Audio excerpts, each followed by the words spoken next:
creato sotto la supervisione di Bob Rock. This is the Skid Row Special.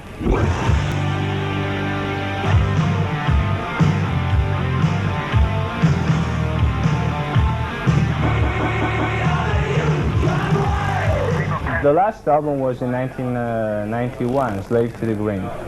So it was 4 years ago. How does it come it took you so long to have a new album out?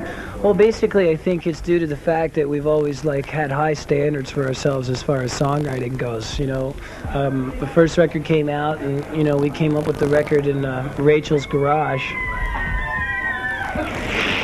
and and we always went inside, for our inspiration inside our own hearts. So after the first album came out and did so good, then we applied the same principles to our Slave to the Grind record, and we even made an even more self-satisfying record, which was that did really well. So when it came time to write our new record, we wanted to make sure that we had songs that we liked and we thought were better songs than what we put out before.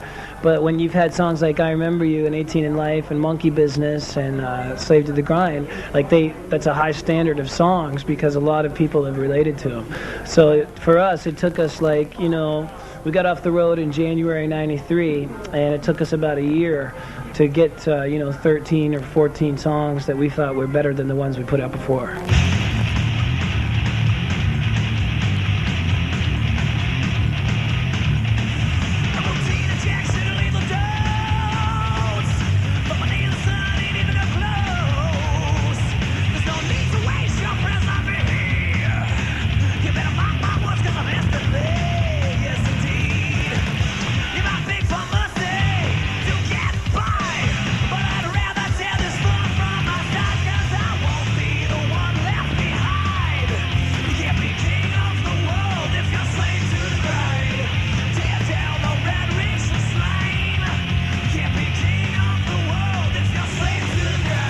We toured for Slave to the Grind for about 2 years. The tour lasted almost 2 years, and by the time we got back from touring, we really needed to get away from each other and everything, and music and all of that. So by the time we regrouped, a year had passed by, and we started writing at that point, and it took a while. Do you believe in God? Yes. Absolutely. Yeah, 100%. It took us about 2.5 months to 3 months to do the record, which is a fairly short time. About the same time it took to do the other albums. We did pre-production in the studio, and everything that we were trying out went to tape as well, so that we didn't miss anything, And working with Bob was it was a completely different experience because we've had the luxury of working with two of the best producers in the world, Michael Wagner and Bob Rock. And you just want to hit me in the mouth with that thing. No, I'm just saying hi to people. And so they both work completely different. Michael's very organized, and he has a set way of doing things, and Bob is kind of like controlled chaos almost, But it was good. I think the end result was well worth it. You scared of dying? Well, there's not much you can do about it, really, so no. I don't know. It doesn't really appeal to me. The problem is you can only do it once. We recorded in Vancouver, British Columbia, and it's the western side of Canada. And with Bob Rock, he produced the album, and Bob Rock from Motley Crue and all this. Same old Bob Rock, right? And the recording process was for me, and for the guys. I mean, it was really. It was the most fun of any of the albums I've done so far. I just loved it. It was a great time. Bob made me feel real comfortable. He made the band feel. Actually, he made us feel comfortable after he made us feel real uncomfortable. I mean, what do you mean with that? Well, what he wanted to do was he kind of broke down all our old habits. What we used to do. The 2 albums prior we did with Michael Wagner, and we were used to doing it a certain way. So he kind of took us out of that element, and I think it brought about a bit more spontaneity in that matter. What kind of music would you like to be played at your funeral? We were just talking about this yesterday. Me and Rachel were talking about just funerals and being cremated or having a funeral or things like that, you know. We were talking about this, and I don't know what it's like here, but like wakes and funerals are always so depressing, and they're really like a downer. And so I'm gonna have an open bar at mine. There's gonna be a bartender, an open bar. I'm gonna be buried with a smile on my face, and I'm gonna have like all my favorite music that I grew up on playing loud. And you're not allowed at my thing unless you're gonna party, like have a good time. That's a fact too. We wanted to get the best collection of songs that we'd ever have. You know, like the first album, Skid Row, was, I think, a really innocent record. You know, I was 19 years old when I recorded that record.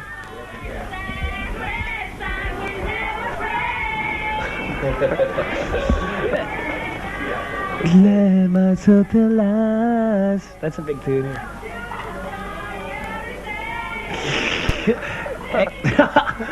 Okay, 1, 2, 3. Thank you.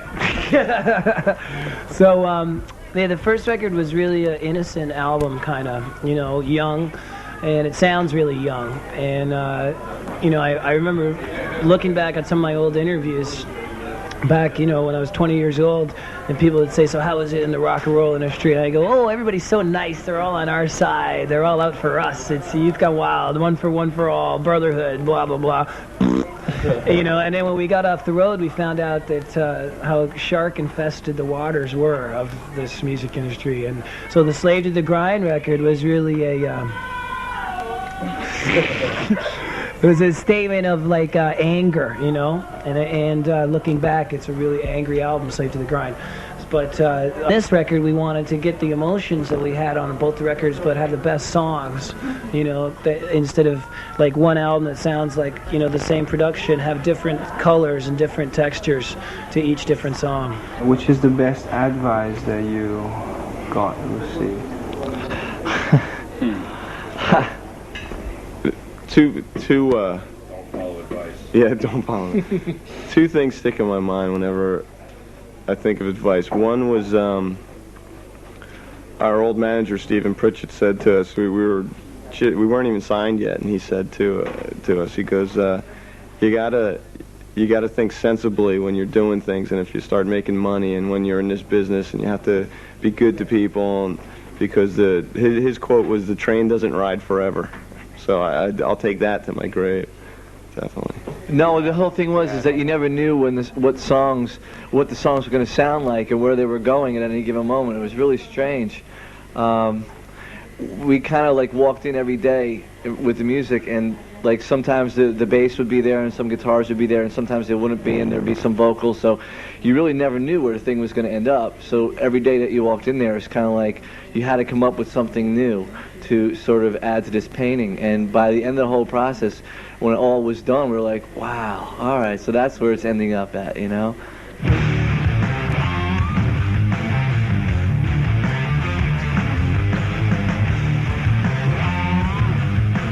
That one came out really good because we had been kind of, you know, arguing a bit and stuff about, you know, taking time off and not taking time off and all this crap. And then the first song that that I heard, you know, to sing, Rachel showed me the words to was My Enemy, and the words go, your skeletons, my skeletons, life is only getting shorter. You can be my enemy and I don't care, keep throwing stones at yourself, which is like, it's futile to be fighting because you're only hurting yourself, you know what I mean? It's like a cry to come together as one instead of being against each other all the time.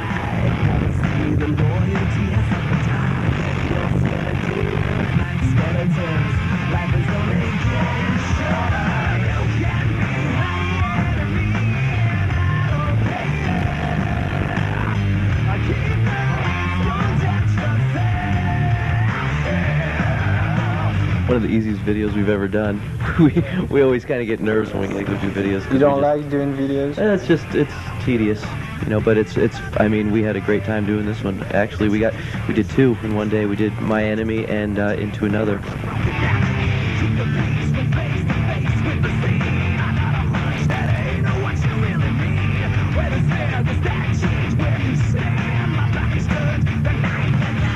My Enemy was the first song we had written for this record. We were in South America, actually, on the Slave to the Grind tour, and Scotty and Rob were just jamming during sound check, and we started playing around with this riff, and went back to my hotel room, and Scotty and I finished the song off. So that's actually the oldest tune for it, but it's definitely one of my favorites.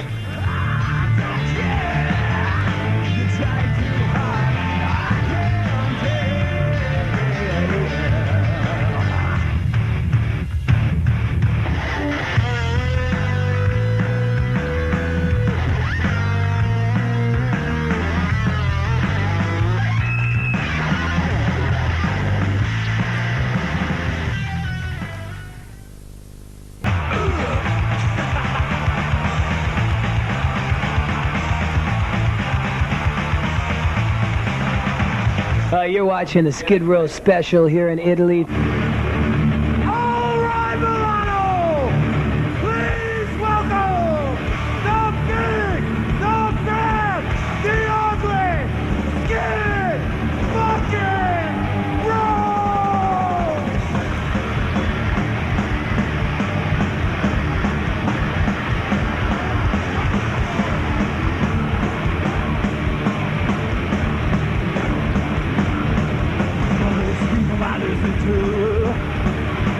Inside this rubber room, gotta come on, you like gotta live the light.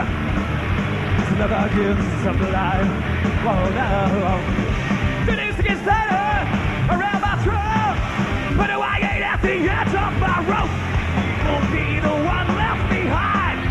You can't be a king of the world, but I don't slave to the grind.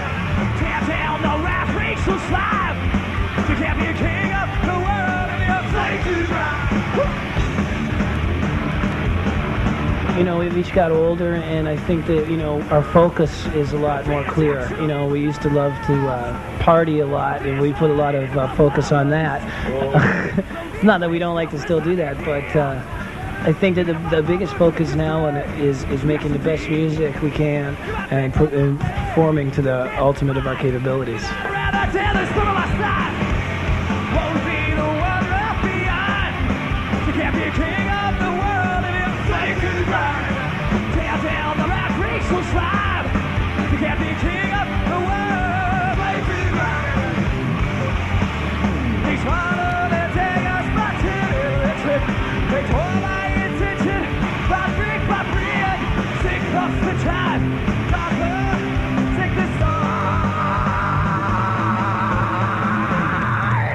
Who would you think that could be compared to the first Skid Row? I mean, as a spirit, as a chemistry of the band. Another band right now? Yeah.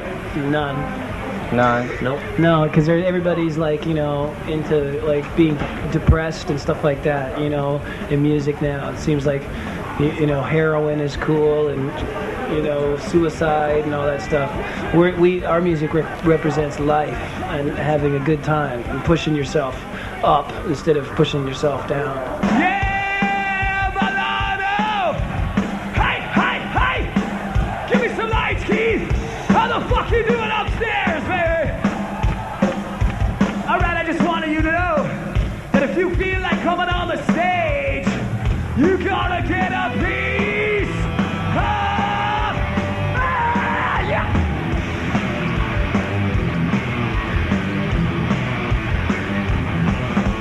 Sleazing in the city, you know I'm looking for a fight. When I'm on my heels and looking pretty, but on a Saturday night.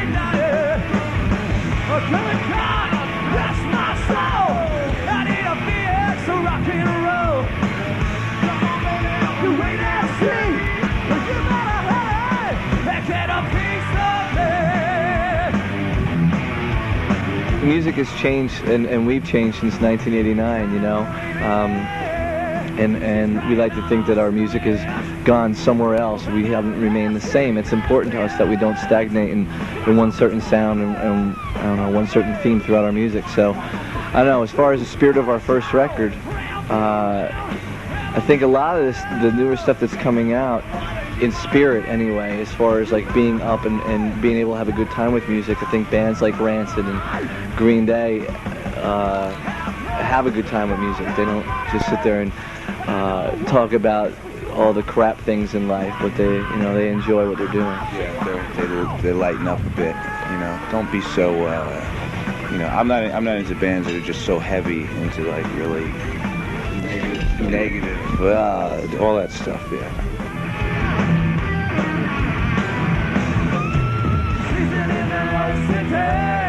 You know I'm looking for a fire when I'm on the hills and looking crazy on a Saturday night.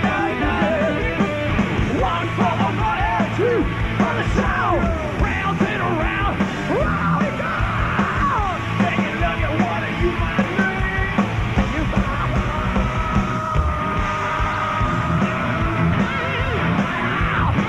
It's very experimental. We, right from the beginning of writing songs for it, we just try to do everything a little bit different than we always did. We just wanted to experiment and take more chances, and that's kind of why we chose a different producer as well. And Bob wanted to experiment, and that was just the main focus, is just to try things that we might not have tried in the past.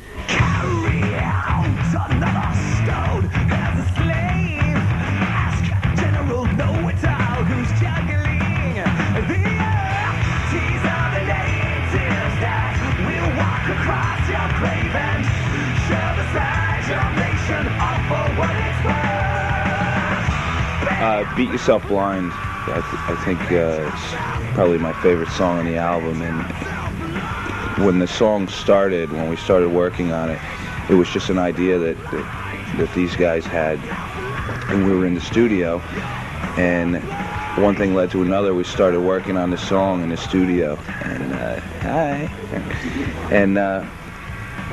it was born in like an afternoon, the whole song. It was like it really came alive that one day, and by the time we left the studio, the song was finished and sounded killer. So.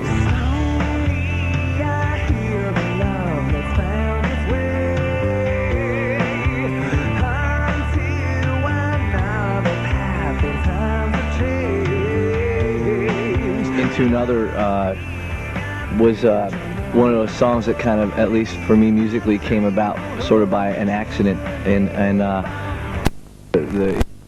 at least started out by accident. But it's one of those songs where when me and Rachel write together, sometimes it's difficult to communicate what you're trying to say.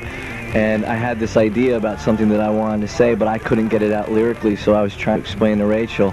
And I remember telling him when he wrote the lyrics, I remember saying to him that that was the first time that someone else came up with the idea, someone else came up with exactly what I was trying to say, but I couldn't do it, and he did it for me in a sense. So it was a pretty special experience.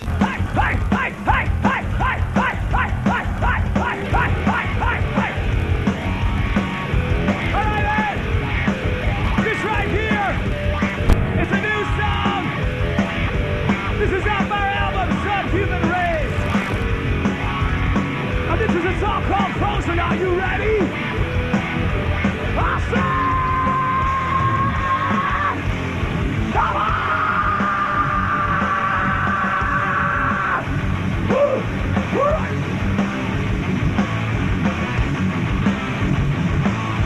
There's a stairway to the fire.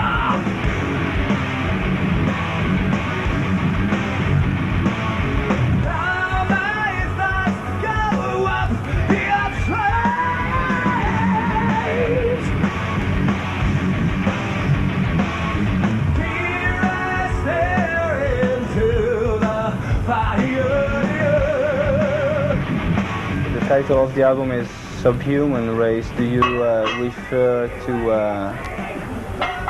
certain kind of people? Depends on where we can get some. What? Do you refer to a certain kind of people with subhuman race, or? Well, basically, I just think it's a reflection on like what the world's about. In '95, it seems like it's a really hardcore world, and it's motivated by money and greed, and everybody's got their own personal agendas, and it doesn't seem like there's a lot of humanity around in the world. I can remember when I was young, as a kid, walking down the street, strangers would say hi to you and stuff like that. You didn't know. And But now it's like you're worried if everybody's got a gun or a knife or going to steal, you know, or in America they got carjackings, and it's just a crazy, you know, the crime and the greed is just out of control in where we're from anyways. It still seems pretty fun in Italy though. Yeah, maybe we should move here or something. I'm ready. Yeah.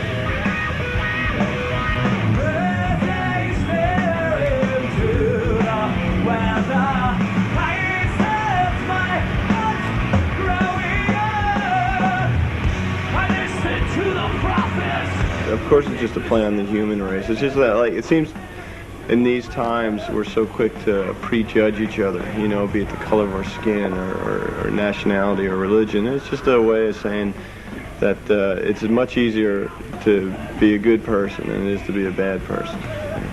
Yeah, we should be more humane towards each other as individuals. We shouldn't have all these walls and barriers between us.